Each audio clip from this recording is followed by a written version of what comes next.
BetUS has the odds out to win the national title. Tennessee has the 6th best odds. Let me actually share this with you guys so we could pull that out so you guys can see.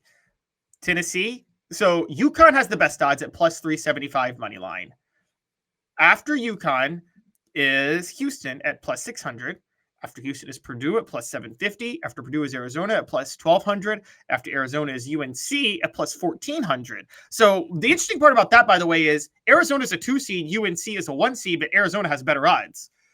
But then comes Tennessee, tied with Iowa State for 6th. I'm sorry, no, Tennessee is 6th on its own at plus 1600.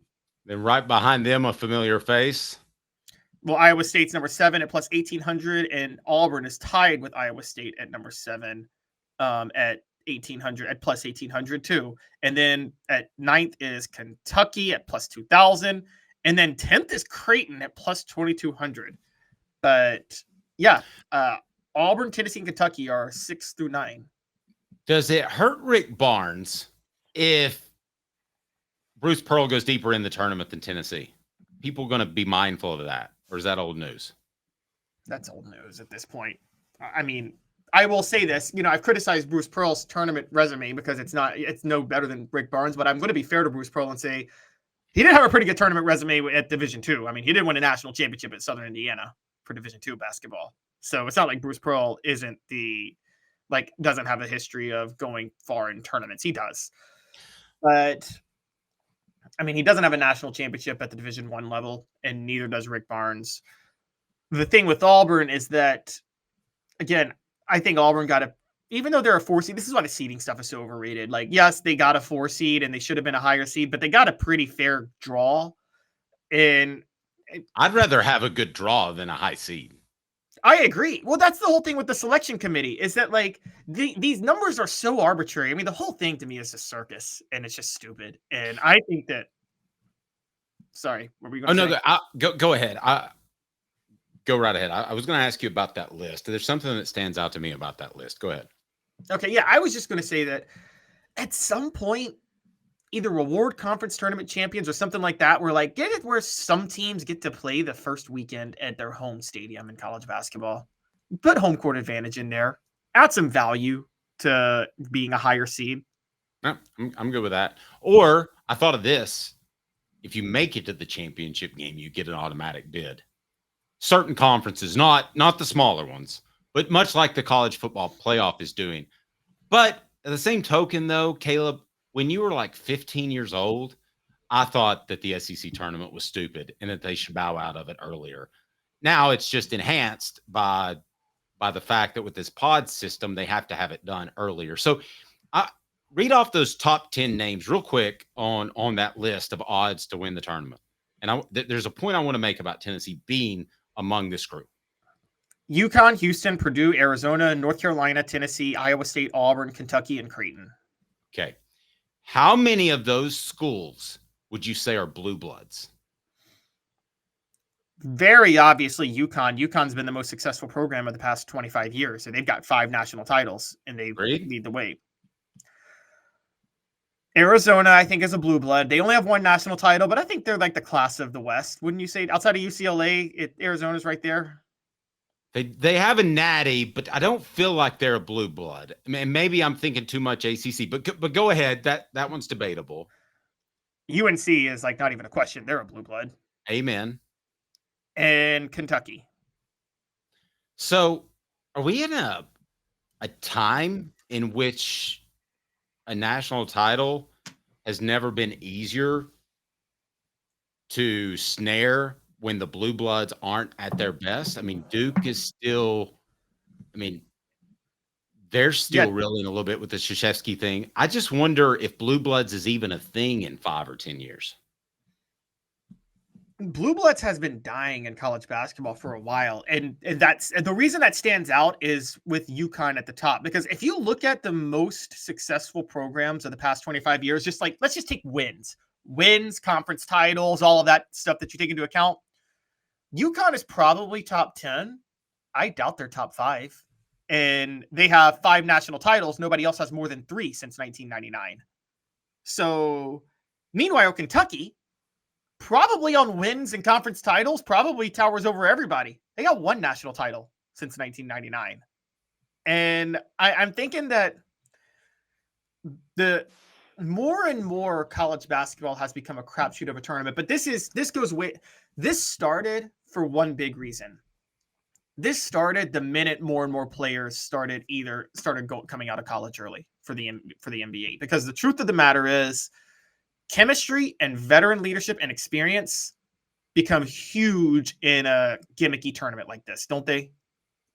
Yeah, they absolutely do. I mean, there are a lot of factors that go into selling your program this time of year, and one of them happens to be if you're good at basketball. Yeah, and I think freshmen make mistakes. I don't like to sound like the old guy, like, they need experience to do this, but I think you see that more and more in the NCAA tournament. I mean, yes, one and dones is a thing. Teams that win national titles with one and dones, they have like one and done player and then a bunch of experienced players surrounding them, usually something like that. They don't win it. I mean, everybody Carmelo obviously changed the game when Syracuse won it with Jim Boeheim in 2003, and then everybody started trying to do that. But I think the college basketball, the NCAA tournament has become such a roll of the dice. It's not reflective of the most successful programs. Put it this way, Dave. If I gave you a list of the top 5 winningest programs in college football over any 10-year period, any 10, 15, 20-year period, it's a safe bet that at least 4 of them won national titles during that time, right? Agreed. That's not reflective in college basketball at all.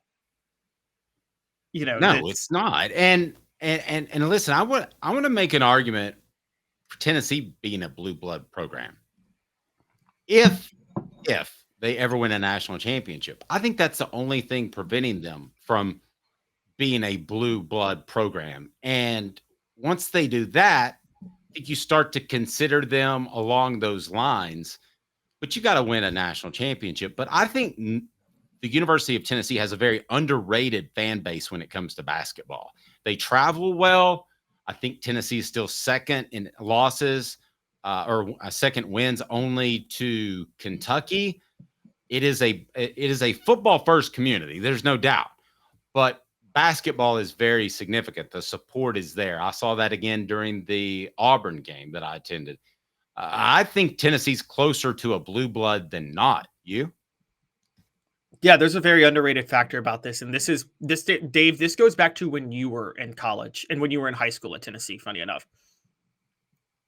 One of the weirdest things about the state of Tennessee, even though it is a football school, one of the reasons that they do love basketball and can embrace it, Tennessee is a very fertile recruiting ground for basketball, but not for football. Have you ever noticed that?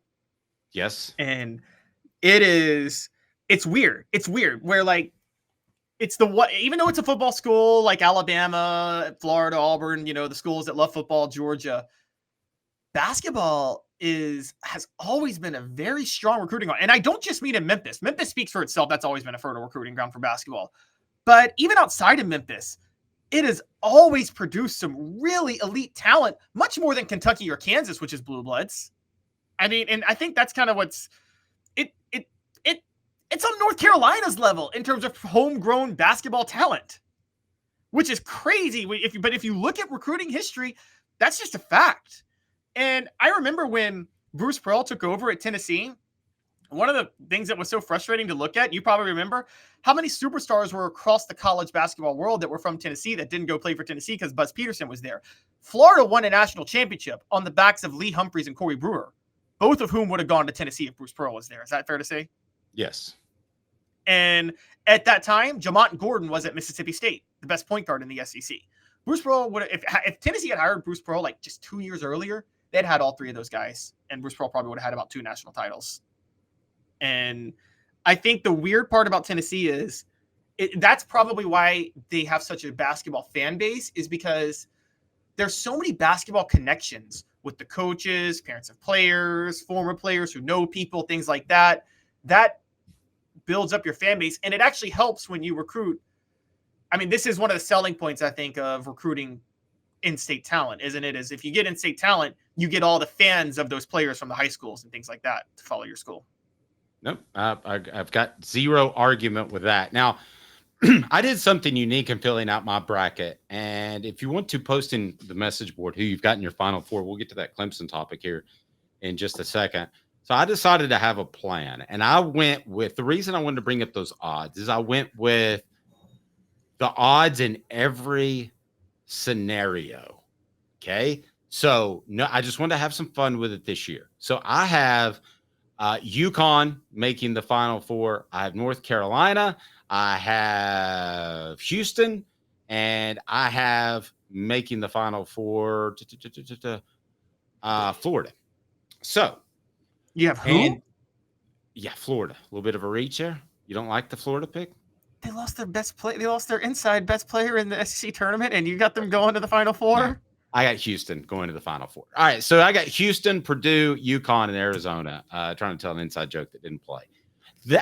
And I went by every in the first round. It was easy because I went and strictly by the odds, the point spread. Vegas is right more times than not, right?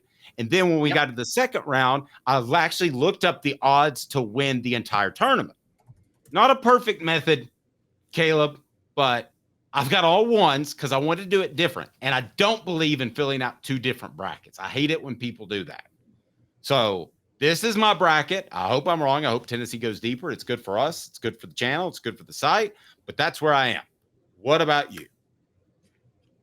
All right, my Final Four is I have Tennessee. I'll just tell you where I have them going first. I have them going to the Elite Eight. I do think they're going to lose to Purdue in the Elite Eight. As much as I've been down on Purdue, I did some research. Purdue is built like the Virginia team that won it in 2019. Yes, they're defense first, but they can score. And they have a dominant inside player. They are a complete team.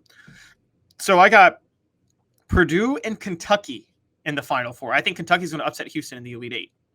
And then the one that gave me the most trouble was Kentucky of all the teams in the bracket. Yeah, they're so unpredictable. And if they run into a well-coached team, John Calipari will get out-coached. But I think that in this situation, I think Kentucky has a good draw. They can make a run. So I got Purdue and Kentucky and then on the other side, I have UConn and Arizona. So I got 2 ones. My 2 ones are UConn and Purdue. And then I have Arizona as a 2 seed and Kentucky as a 3 seed. Those are my 4 Final Four teams. Couple from the message board. Candace says Auburn, Baylor, Kentucky, Purdue. Travis says UConn, Tennessee, North Carolina, and Duke. I'll go ahead and tell you, Travis, and I'm not kissing up here because you're one of our best listeners, viewers, whatever you want to call it, and a member of this community. That would be my favorite. If I could see UConn, Tennessee, North Carolina, and Duke. Tennessee among 3 blue bloods. Can you absolutely write a better script? And Rick Barnes has North Carolina ties. Imagine him playing Duke with those North Carolina ties, or him playing North Carolina with those North Carolina ties. If there is a better potential Final Four for the University of Tennessee, tell me what it is. It may not be the most winnable, but as far as getting promotion for your program and having 3 blue bloods, that would be super cool. That would be wild. That would be absolutely insane. You are right. And you know what? It would benefit Tennessee because they would be looked at as the underdog, even though maybe they wouldn't be by Vegas or BetUS. That's true. I got a question for you, Dave, because you may know something about this. So the Final Four is in Phoenix, and I have Arizona going to the Final Four. By the time you reach the Final Four, is like regional advantage even a thing, or is it just so many rich people across the country buying those tickets that it's not really going to reflect the home crowd? Well, I'll put you on the spot for a second. Where is it held? It's held in Phoenix. That's what I mean. I have Arizona in the. I know, but where? What's the actual venue? Oh, the venue? Yeah. On the actual, because there's a difference when they hold it in a big football stadium and they half it, then there's a bunch of extra tickets available. Now, it's a terrible fill for a basketball game. But if you're talking about a 20,000 seat venue or 22 like Thompson Bowling, I would think that, yeah, the big dogs that buy up all the tickets to the Super Bowl are going to have a lot of those tickets. But remember this, a lot of these big dogs that are worth a ton of money don't want to spend a whole weekend going to the basketball games. That's true. Well, it is at the NFL stadium, State Farm Arena. It's at where the Arizona Cardinals team play. So do you think because of that, there will be a lot of Arizona fans that can scoop up the tickets because they're right there? Yep.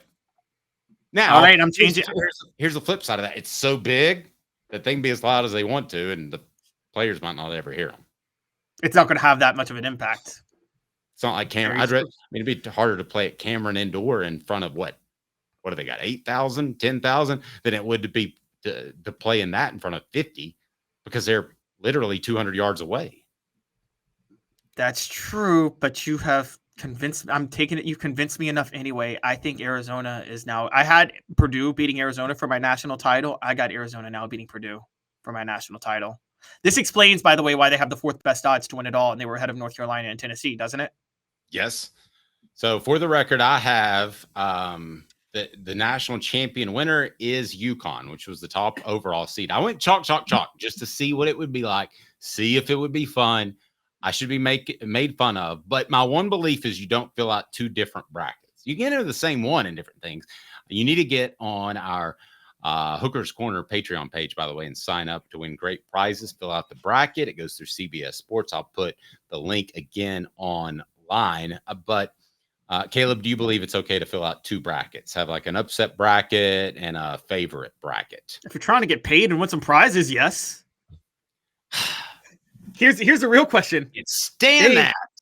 Do you remember the Warren Buffett challenge back in the day? They had to cancel it, where if you got every pick right before the Final Four, you got $275 million. And you could get a choice. Nobody ever did, but you could actually get a choice where you could either cash out then at 275 or try to get the final 3 picks right and get $1 billion. Do you cash out at 275 million or do you go for the $1 billion? Do you go big or go home? I'd probably take the financial independence for the rest of my life. Is what I would do. I'm taking the 275 million. Yeah. So filling out a 2 bracket, cool or not?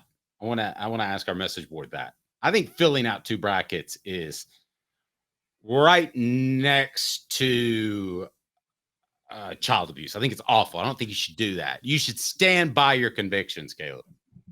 Oh my gosh. Yeah, you do. That's because you don't bet. So you don't have money involved in this stuff. Okay. If I bet my savings is not in the stock market, man. My savings is on Bet US. Okay. That's my retirement fund. But okay.